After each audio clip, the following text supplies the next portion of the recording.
Hello everybody, আশা করি সবাই ভালো আছেন। তো আজকে আমরা Node.js দিয়ে REST API ডেভেলপমেন্টের দ্বিতীয় ক্লাসে আছি এবং দ্বিতীয় ক্লাসে আমরা জানবো যে কীভাবে Node.js দিয়ে REST API ডেভেলপ করার সময় পোস্ট মেথড হ্যান্ডেল করতে হয়। আমরা গত ক্লাসে কীভাবে সেট আপ করতে হয় এবং কীভাবে গেট মেথড হ্যান্ডেল করতে হয় বা গেট মেথড থেকে ডেটা দেওয়া জেসন ডেটা কীভাবে আমরা পাইতে পারি, কীভাবে যে গেট মেথডে জেসন ডেটা আমরা দিতে পারি সেটা দেখছিলাম। আজকের ক্লাসে আমরা দেখবো হচ্ছে কীভাবে আমরা পোস্ট মেথডটা হ্যান্ডেল করতে পারি। ওকে, মানে পোস্ট রিকোয়েস্টটা হ্যান্ডেল করতে পারি। ওকে, তাহলে কথা না বাড়িয়ে চলুন আমরা আমাদের কম্পিউটার স্ক্রিনে ফিরে যাই। Welcome back. তো আমি ফিরে এলাম আমার কম্পিউটার স্ক্রিনে এবং আমি একটু জুম করে দিচ্ছি।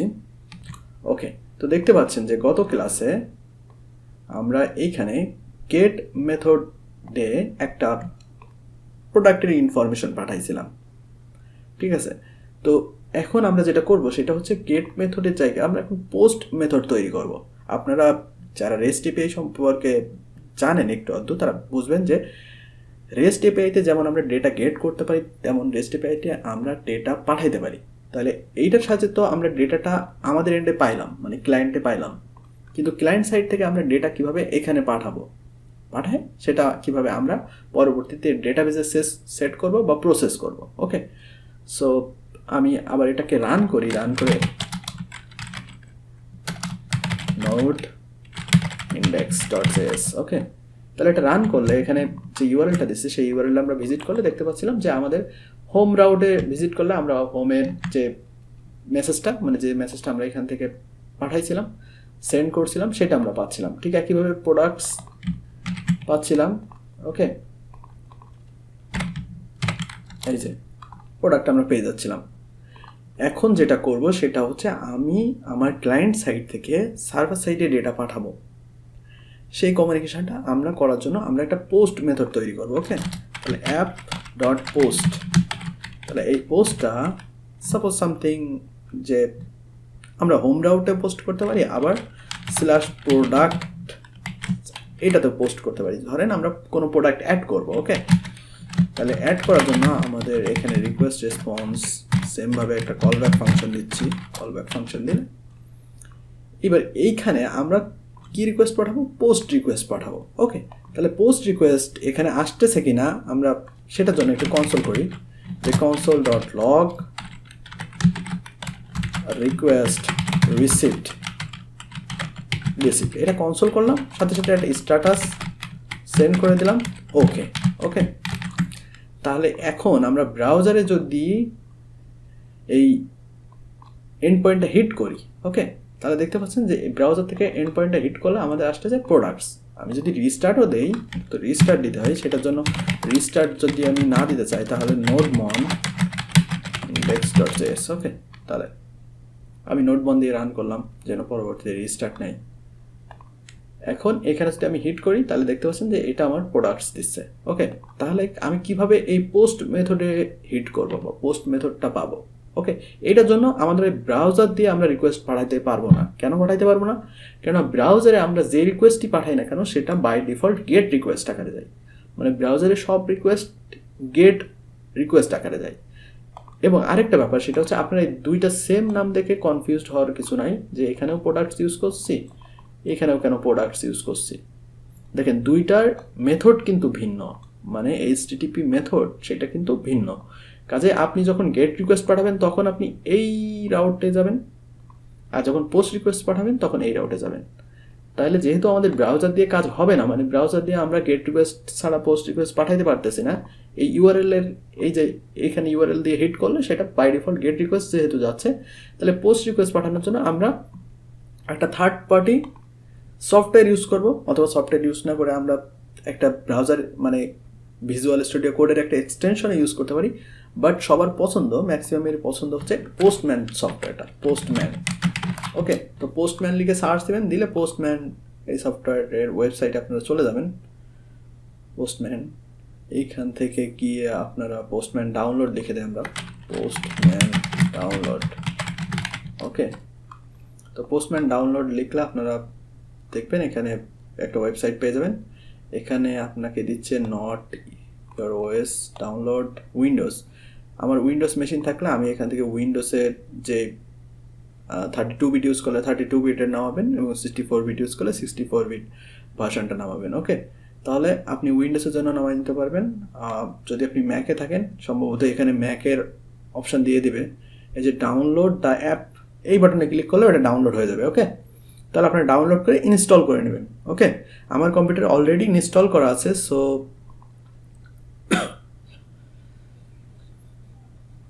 এটা ওপেন করে ফেলি।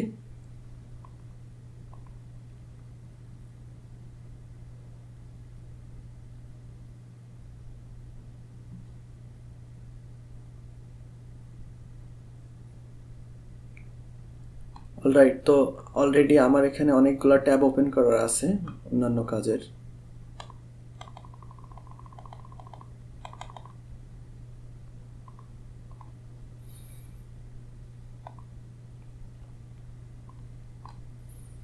এবং এটা ওপেন করার পরে এখানে দেখবেন প্লাস বাটন থাকবে, প্লাস বাটনে ক্লিক করবেন। ক্লিক করে এইখানে আপনারা দেখবেন যে গেট, পোস্ট, অনেকগুলো মানে যতগুলো HTTP মেথড আছে সবগুলো আপনারা এখানে পেয়ে যাবেন। তাহলে পোস্ট মেথডে আমরা রিকোয়েস্ট পাঠাবো। তাহলে আমাদের এপিআই যে ইউআরএলটা বা এন্ড পয়েন্টটা সেটা হচ্ছে লোকাল হোস্ট 3000/products। ওকে, এইখানে যদি আমরা এখন রিকোয়েস্ট পাঠাই তাহলে একটা এরর আসছে এবং এই এররটা আমরা সার্ভারেও পাবো। সরি, আমাদের লোকাল হোস্ট 5000, সো আমরা 3000-এ রিকোয়েস্ট পাঠাইছি, আমরা 5000-এ রিকোয়েস্ট পাঠাই, আমরা রেসপন্স পাচ্ছি ওকে। এবং এইখানে দেখেন, এইখানে যদি আমরা আমাদের কোডটা ওপেন করি তাহলে লেখা দেবে রিকোয়েস্ট রিসিভড। ওকে, তাহলে আমাদের এইখানে যে রিকোয়েস্ট আমরা পাঠাইতে পারছি এটা আমরা কনফার্ম যে আমাদের পোস্ট মেথডে রিকোয়েস্ট গেছে। ঠিক আছে, তাহলে এখন আমরা কীভাবে ডেটা পাঠাবো? দেখেন, ডেটা পাঠানোর জন্য এক্সপ্রেসে আমাদেরকে একটু কনফিগার করে নিতে হবে। এখানে দিতে হবে app.use express.json। ওকে, app.use দিয়ে তার ভিতরে express.json ফাংশনটাকে কল করতে হবে। ওকে, যেন আমরা জেসন দিয়ে রিকোয়েস্ট পাঠাইতে পারি। ওকে, এবং জেসন রেসপন্স পাইতে পারি।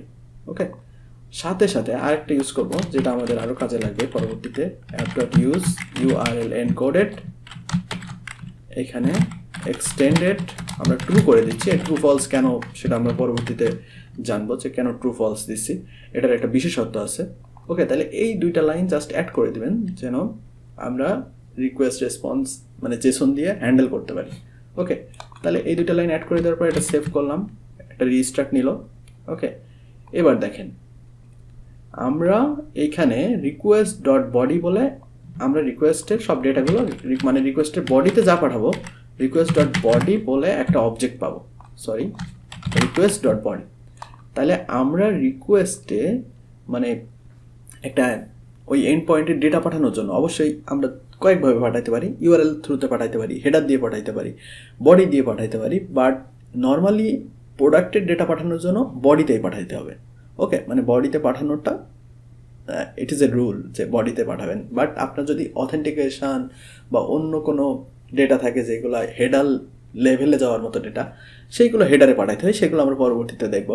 বাট আমি যদি কোনো প্রোডাক্ট অ্যাড করতে চাই আমার মানে ব্যাকএন্ডে বা আমার ডেটাবেসে, পরবর্তীতে আমরা ডেটাবেস কানেক্ট করে নিব, তো সেইটা করতে হলে আমাদের এখানে বডিতে ডেটাগুলো আমরা পাঠাই দিব এবং সেই ডেটাটা আমাদের ব্যাকএন্ডে যাবে, ব্যাকএন্ড সেটাকে প্রসেস করবে যদি প্রসেসের দরকার হয়, আবার প্রসেস না করেও সরাসরি আমরা সেটাকে ডেটাবেসে সেভ করে দিতে পারি। তো প্রসেস করার অনেকগুলো দরকার পড়বে, মানে আমাদের ডেটা ভ্যালিড কিনা বা ডেটার অ্যাকচুয়ালি সবগুলো প্রপার্টি আছে কিনা সেই সবগুলো দেখতে হবে। ওকে, তো আমরা আগে অন্তত দেখি আমরা ডেটা সেন্ড করতে পারি কিনা সার্ভারের কাছে। তাহলে আমি console.log দিলাম request.body, অর্থাৎ রিকোয়েস্টের বডিটা কি সেটা দেখার জন্য। ওকে, তাহলে এবার রিকোয়েস্টের বডিতে আমরা ডেটা পাঠাবো কী করে? এখানে দেখেন বডি বলে একটা অপশন আছে। ওকে, এবং বডির এখানে এই যে নিচে আরও কিছু অপশন দিয়ে দেবে। যখন আপনি বডি সিলেক্ট করবেন তখন র দিবেন, র দিয়ে এইখানে টেক্সট, এই যে টেক্সট লেখা আছে এখানে ক্লিক করলে একটা ড্রপ ডাউন চলে আসবে জেসন, মানে আমরা জেসন দিয়ে রিকোয়েস্ট পাঠাবো, আবার রেসপন্সও পাবো জেসন। অর্থাৎ আমাদের ডেটার যে আদান প্রদান, সেই আদান প্রদানের জন্য আমরা জেসন ফরম্যাটটাকে ইউজ করব ডেটা ফরম্যাট আকারে। ওকে, তাহলে আমাদের জেসন ফরম্যাট ইউজ করতে হবে। তাহলে দেখেন আমি প্রোডাক্টের নেম দিয়ে দিচ্ছি, প্রোডাক্টের নেম জেসন ফরম্যাটে যেভাবে লিখতে হয়, সাপোজ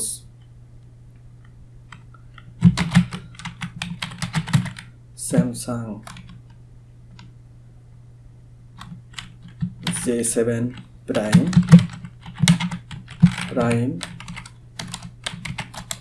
price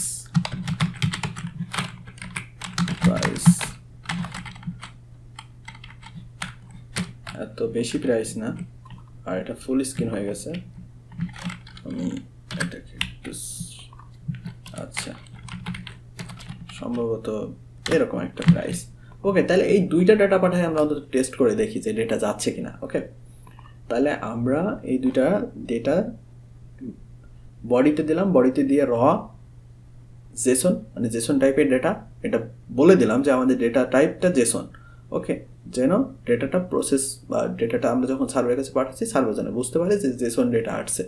ওকে, তো এইসব ইনফরমেশন সার্ভারে দেখা যায়, বাট আপাতত আমরা বডিটা পাচ্ছি কিনা সেটা দেখবো। ওকে, তাহলে সেন্ডে ক্লিক করি, সেন্ডে ক্লিক করে আমরা এটাকে এক সাইডে নিয়ে যাই, এটাকে একটু ছোট করে ফেলি।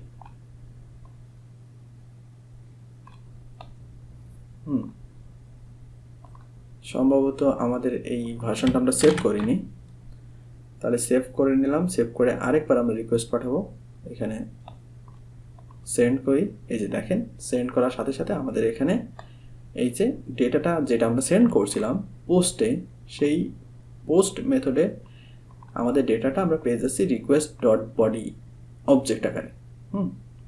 শুধু রিকোয়েস্টে যদি আমরা কোনো হেডার পাঠাইতে চাই, তাহলে আমরা সেটা পেয়ে যাবো রিকোয়েস্ট ডট হেডার্স। ওকে, তাহলে আমরা একটু হেডার পাঠাই দেখি কিভাবে আমরা হেডার পাঠাইতে পারি। তাহলে এখানে হেডার্স, এখানে দেখবেন কি এবং ভ্যালু আছে, কি ভ্যালু। ওকে, তাহলে ধরেন আমাদের অথ, আমরা শুধু অথ বা অথরাইজেশন যে কোনো একটা দিতে পারি। অথে সাপোজ সাম নেম, একটা নেম দিয়ে দেই আব্দুর রহমান। ওকে, তো অথে আমি জাস্ট একটা ইউজার নেম পাঠাইলাম আব্দুর রহমান। তো এটাকে আরেকবার সেভ করে নেই শিওর হওয়ার জন্য। এবং দেখতে পাচ্ছেন এখানে অলরেডি কিছু হেডার বাই ডিফল্ট আছে, এবং আমি আপনাদেরকে কিন্তু বলছিলাম যে আমরা যে ক্লায়েন্ট দিয়ে রিকোয়েস্টটা পাঠাই, সেটা পোস্টম্যান বলুন, সেটা কোনো ব্রাউজার বলুন, মোবাইল বলুন, যেই ক্লায়েন্টটা ইউজ করা হয় মানে রিকোয়েস্টটা পাঠানোর জন্য, সেটা বাই ডিফল্ট কিছু হেডার পাঠায় দেয়। ঠিক আছে, তো পোস্টম্যান এই হেডারগুলো বাই ডিফল্ট পাঠায় দেয়। ওকে, তা আমি এটা কিন্তু আমার কাস্টম হেডার। হ্যাঁ, এখানে কার্সার নিয়ে গেলে দেখতে পাবেন যে এটার হোয়াইট কালার আছে এবং এখানে একটা সাইন দিচ্ছে। হ্যাঁ, তো এটা একটা কাস্টম হেডার আমি পাঠাইলাম, সাথে সাথে কিছু ডিফল্ট হেডার আছে এই ক্লায়েন্টের। তো এখানে দেখেন এই যে হেডার্স, সেই হেডার্স চলে আসছে, এবং এখানে যে ডিফল্ট হেডারগুলো আমার যে ক্লায়েন্ট থেকে আসছিল সেগুলো তো আসছেই, সাথে সাথে আমি যে হেডারের যে কাস্টমে একটা কি ভ্যালু পাঠাইছি সেটাও চলে আসছে। ওকে, তো এটাও আমরা পরবর্তীতে ইউজ করবো, এই হেডার পার্টটা। এটা দিয়ে আমাদের অথেন্টিকেশনের জন্য যে টোকেন বা অন্য কিছু যেগুলো আমরা পাঠাইতে চাই সেগুলো আমরা হেডারে পাঠাইতে পারবো। ওকে, তাহলে আমরা একটা পোস্ট রাউটে রিকোয়েস্ট হেডার এবং বডি দুইটাই আমরা পাচ্ছি। ওকে, কিভাবে পাচ্ছি? একটা হচ্ছে রিকোয়েস্ট ডট বডি, এবং এইটা মানে এই বডিটা পাওয়ার আগে বডি, এটার জন্য আমরা উপরে যেটা করব সেটা হচ্ছে app dot use express Jason, সাথে সাথে ইউআরএল এনকোড, এটা মানে এটা এই মিডলওয়্যার, এটাকে মিডলওয়্যার বলে। ঠিক আছে, তো এই মিডলওয়্যার সম্পর্কে আমরা বিস্তারিত জানবো। এই দুইটা মিডলওয়্যার আমরা দিয়ে দিচ্ছি, কেননা আমাদের যে ইউআরএল এনকোড করতে হবে, মানে যে ইউআরএল যে এন্ড পয়েন্ট, যে এই যে ইউআরএল আমরা যেটা দিয়ে রিকোয়েস্ট পাঠাচ্ছি, এই যে ইউআরএল এইটাতে আমরা কিছু ডেটা পাঠাইতে পারি, এবং আমরা এই যে এখানে বডিতে জেসন টাইপ দিয়ে দিচ্ছি, এইগুলো হ্যান্ডেল করার জন্য এই দুইটা লাইন আমাদের দরকার পড়বে। ওকে, মানে এই দুইটা লাইন আমরা অ্যাড করে নিব, সাথে সাথে মানে অ্যাড করার পরে আমরা এখানে রিকোয়েস্ট ডট বডিতে বডির অবজেক্টটা পেয়ে যাবো, এবং রিকোয়েস্ট ডট হেডার্সে মানে হেডারের অবজেক্টটা পেয়ে যাবো। সো বডির ডেটা আমরা বডিতে পাচ্ছি, সেটা আমরা পরবর্তীতে প্রসেস করব। ওকে, হেডারের ডেটা আমরা বিভিন্ন চেকিং করার জন্য, অথেন্টিকেশন করার জন্য ব্যবহার করব। তাহলে আজকে এই পর্যন্তই, অর্থাৎ আমাদের পোস্ট রাউট হ্যান্ডেল করার এটা আপনারা প্র্যাকটিস করেন। আমরা পরবর্তীতে ডেটাবেস কানেক্ট করব এবং আরও অন্যান্য কাজ করব। ওকে, তো সবাই ভালো থাকুন, সুস্থ থাকুন, সুন্দর থাকুন। পরবর্তী ক্লাসে আশা করি আপনাদের সাথে দেখা হবে। আসসালামু আলাইকুম।